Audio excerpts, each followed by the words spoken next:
parang binigay po kay Amen sa loob po ng 5 at 7 taon, aming pong dalangin ang pamilya na kanyang naiwan na nawa sila ay patuloy yung gabayan at ingatan.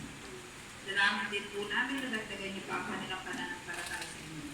At nawa po, Panginoon, ang alaala po ng buhay ni Amen Sate ay lalo bang magbigkis ng kanilang pagmamahalan. Tulungan niyo po sila, patuloy na pananampalataya sa inyo. Bilang aming Panginoon at sa panahon po ng kalungkutan, ikaw po ang magbigay sa kanila ng kanila.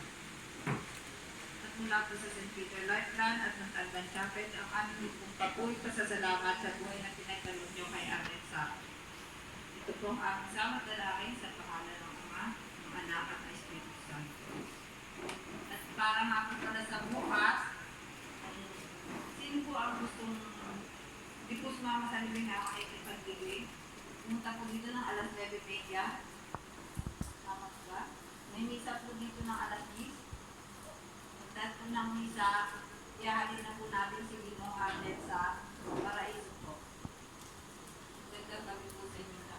Ang kirabay po ang sa inyo.